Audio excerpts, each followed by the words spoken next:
Yo, what guys, Austin here, bringing you guys a tutorial on how to take apart your controller. Now, you can do this for multiple reasons, but the main reason I use it for is to clean the inside of your controller, to fix your joysticks, or just in case they get a little loose or sticky.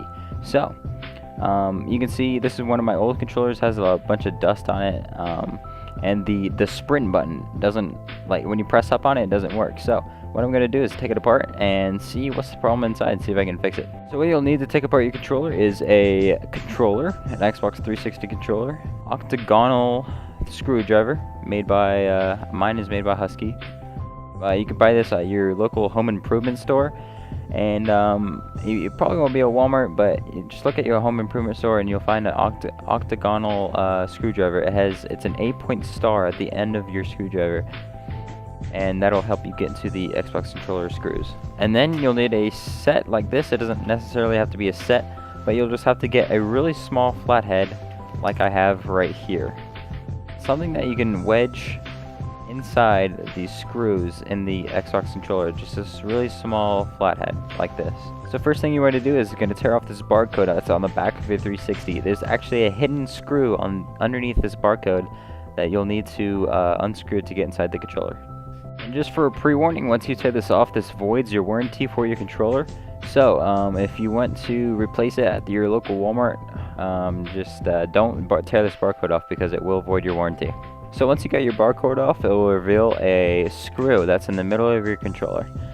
So what you're going to have to do is you're going to take your really small flathead, and you're going to take your controller, and you're going to take your flathead and put it inside the screw.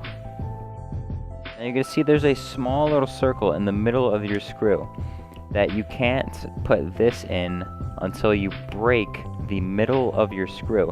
So that's what you have. That's why you have the really small flathead, is to break off the centerpiece of your screwdriver. So all you have to do is pry like this, and eventually it will come off.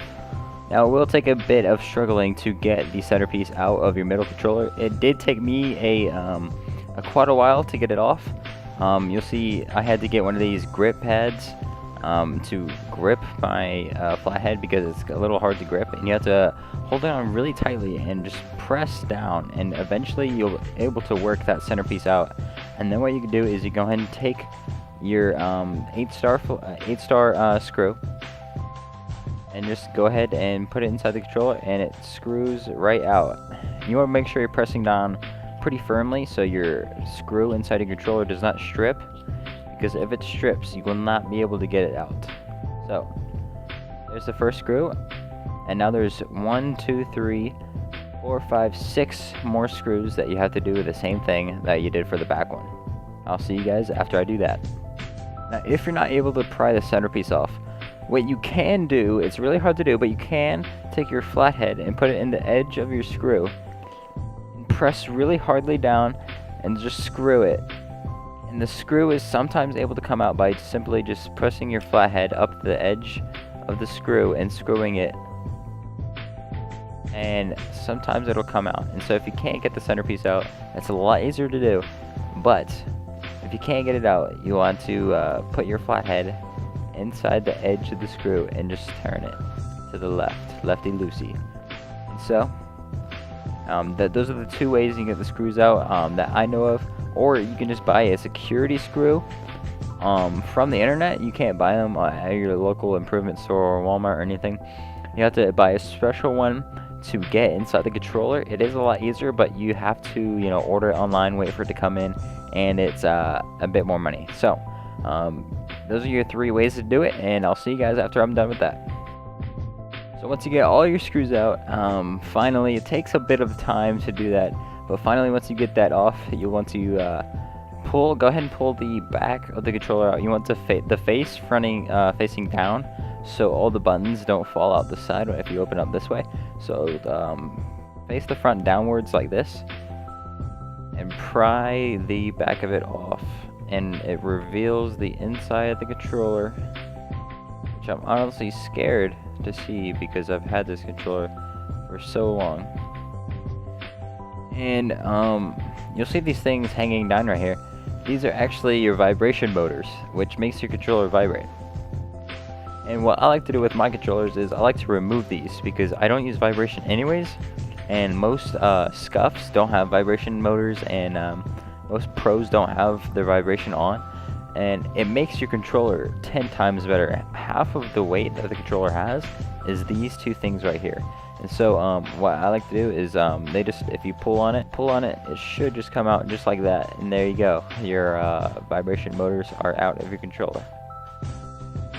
And then you can do the same thing on the other side. You just simply push down right here, and it comes right out. So now you revealed the inside of your controller, and so now you do whatever you please, you know? You can take off your thumbsticks, and now we can look at what's making my controller stick. So what I like to do after I get inside my controller is I get a can of compressed air, and I just blow out all the little compartments of my joysticks and of my buttons. So I make sure they're not sticky and anything dust is left inside them. So once you sprayed off what you want of all of your controller pieces, you can go ahead and put your pieces back together like they came apart. This piece usually falls off, so you might have to put it back in there. And then the piece goes just in like that. And the back piece goes on right behind it. And it's a little tough to get in there first try, but you just jam it back together and screw all your screws back in, and that's how you clean out your controller. Thanks guys for watching. It's been your boy Allison. I'll see you guys in the next video.